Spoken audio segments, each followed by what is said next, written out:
Chapter 3. Officer Delingo shielded his eyes against the noon glare. "Took you long enough," said Curly, the construction foreman.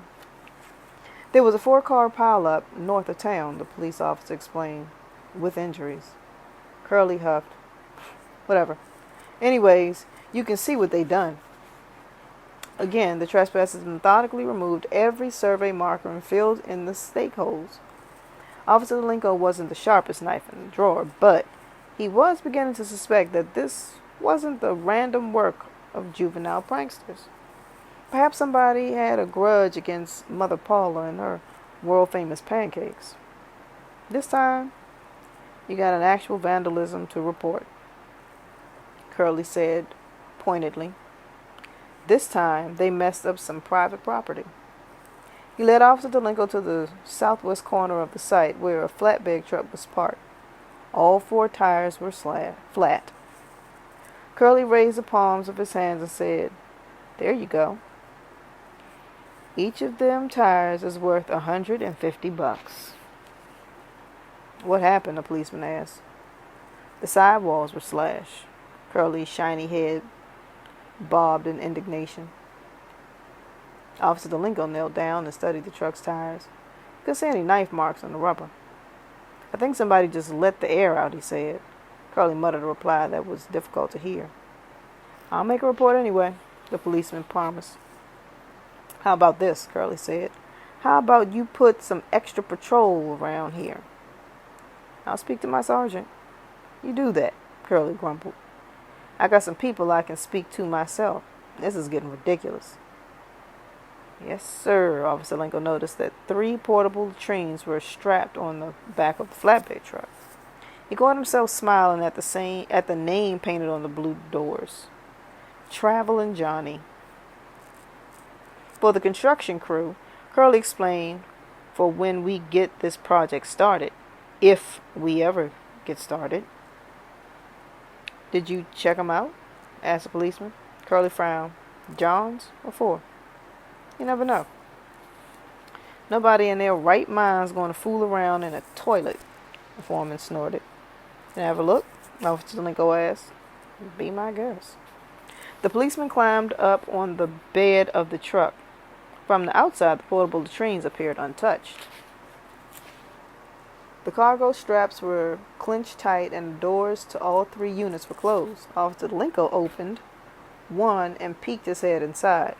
The stall smelled heavily of disinfectant. "Well?"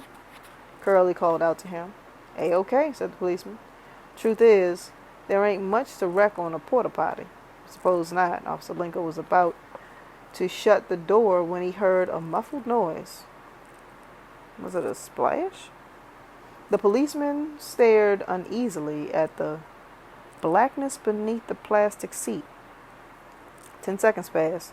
Then he heard it again. Definitely a splash. "What are you doing up there?" Curly demanded. "Listening," replied Officer Delingo. "Listening to what?" Officer Delingo unclipped the flashlight from his belt. Edging forward, he aimed the light down the toilet hole. Curly heard a cry and watched in surprise as the policeman burst from the doorway of the latrine, leaping off the flatbed like an Olympic hurdler. "What now?" the foreman wondered unhappily. Officer Delingo picked himself off the ground and smoothed the front of his uniform. He retrieved his flashlight and tested to make sure that the bulb wasn't broken. Curly handed him his hat, which had come to rest near an owl's burrow.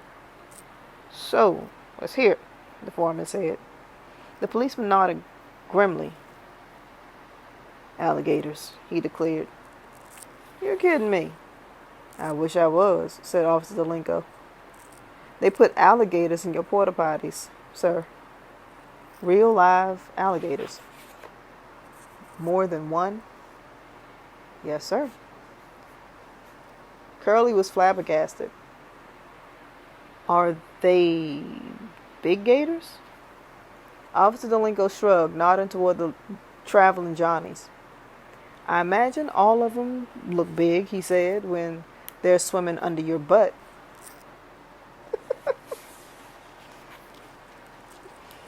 Mm-mm-mm. Miss Hennepin had notified Roy's mother, so he had to repeat the story when he got home from school, and once more when his father returned from work. Why was this young man choking you? You didn't do something to provoke him, did you? Asked Mr. Eberhart. Roy says he picks on everybody, Mrs. Eberhart said. But even so, fighting is never the right thing. It wasn't a fight, Roy insisted. I only punched him to make him let go. Then I got off the bus and ran. And that's when you were struck by the golf ball? His father asked, wincing at the thought. He ran a long, long way, his mother said. Roy sighed. I was scared. He didn't like lying to his parents, but he was too worn out to explain the real reason that he had run so far. Mr. Eberhard examined the bruise over his son's ear. Took a nasty shot here. Maybe Dr. Schumann ought to have a look. No, Dad, I'm okay. The paramedics had checked him out on the golf course, and the school nurse at Trace Middle had spent 45 minutes observing him for signs of possible concussion. He seems to be fine, agreed Roy's mother. The other young man, however, has a broken nose. Oh, Mr. Eberhard's eyebrows arched. To Roy's surprise, his father didn't seem angry.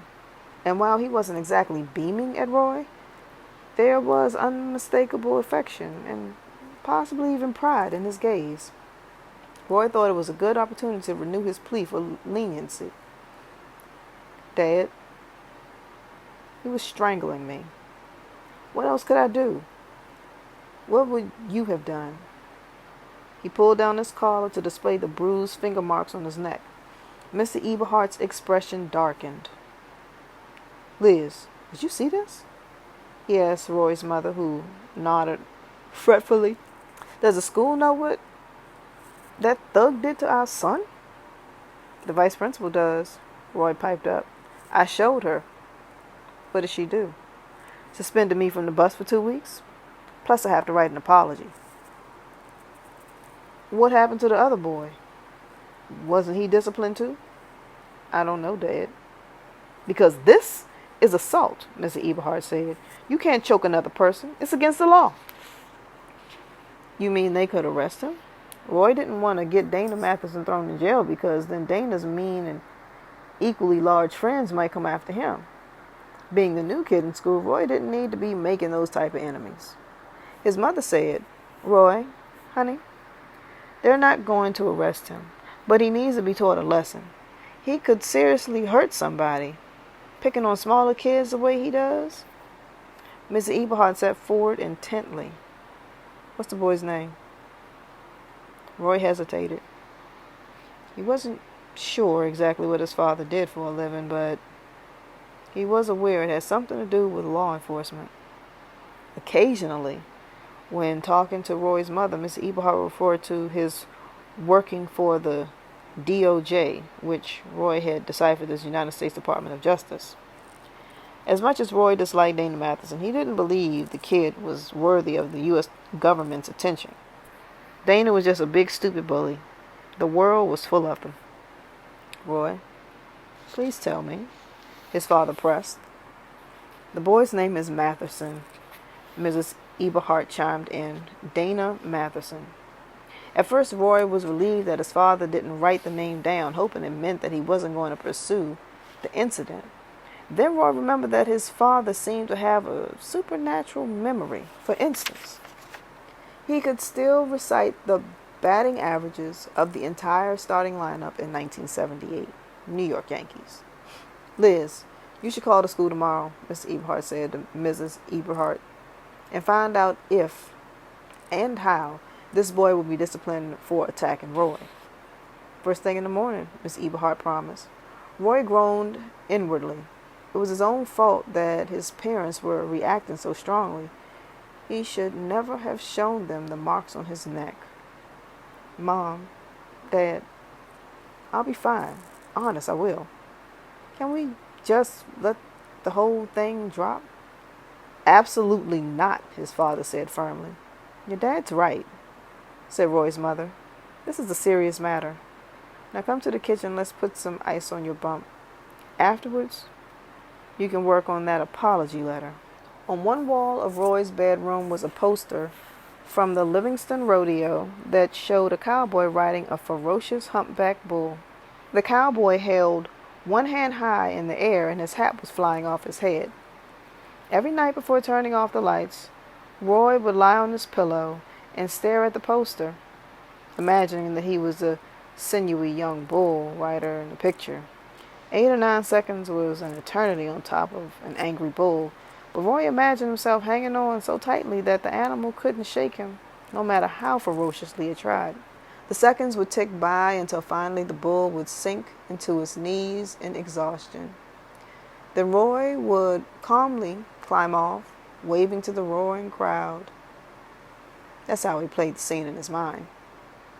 Maybe, someday, Roy thought hopefully, his father would be transferred back to Montana. Then Roy could learn to ride bulls like a cowboy. On the same wall of his bedroom was a yellow flyer handed out to drivers entering Yellowstone National Park. The flyer said, "Warning, many visitors have been gored by buffalo. Buffalo can weigh 2,000 pounds and can sprint at 30 miles per hour, 3 times faster than you can run. These animals may appear tame but are wild, unpredictable, and dangerous. Do not approach buffalo." At the bottom of the handout was a drawing of a tourist being tossed on the horns of a fuming bison. The tourist's camera was flying one way and his cap was flying another, just like the cowboy's hat in the rodeo poster. Roy had saved the Yellowstone flyer because he was so amazed that anybody would be dumb enough to stroll up to a full-grown buffalo and snap his picture. Yet, it happened every summer, and every summer, some nitwit tourist got gored. It was exactly the sort of idiotic stunt that Damon Matheson would try, Roy thought as he contemplated his apology letter. He could easily envision a big goon trying to hop on a bison like it was a carousel pony.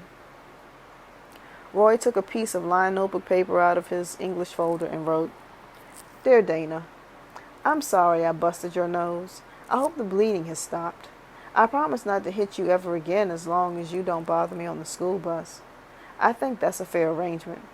Most sincerely, Roy A. Eberhart." He took the page downstairs and showed his mother, who frowned slightly.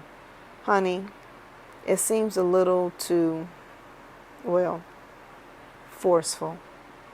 "What do you mean, Mom?" "It's not the content of the letter so much as the tone." She handed it to Roy's father, who read it and said, "I think tone is exactly right.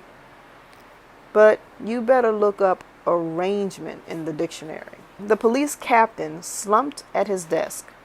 This wasn't how he planned to end his career. After 22 winters pounding the streets of Boston, he'd moved to Florida with the hope of 5 or 6 warm and uneventful years before retirement. Coconut Cove sounded ideal. Yet it had turned out not to be the sleepy little village that the captain had envisioned. The place was growing like a weed. Too much traffic, too many tourists, and yes, even crime. Not nasty big city crime, but flaky Florida-style crime. "How many?" he asked the sergeant. The sergeant looked at Officer DeLinko, who said, "Total of 6. 2 in each toilet?" "Yes, sir." "How big?" "The largest was 4 feet even." "The smallest was 31 inches, replied Officer DeLinko, reading matter-of-factly from his report. "Real alligators," the captain said. "That's right, sir." Officer DeLinko's sergeant spoke up. "They're gone now, Captain. Don't worry. A reptile wrangler came and got him out the Johns." With a chuckle he added, "The little one almost took the guy's thumb off." The captain said, "What's a reptile wrangler?" Never mind. "Believe it or not, we found him in the yellow pages." "Figures," Captain muttered. Normally, an officer of his rank wouldn't get involved in such silly case, but the company building the pancake franchise has some clout with the local politicians. One of Mother Paula's big shots had called Councilman Grandy, who immediately chewed out the police chief, who quickly sent word down the ranks to the captain, who swiftly called for the sergeant, who instantly summoned, last and not least, Officer Delinko. "What the heck's going on out there?" the captain demanded. "Why would kids single out this one construction site to vandalize?" "Two reasons," said the sergeant. "Boredom and convenience.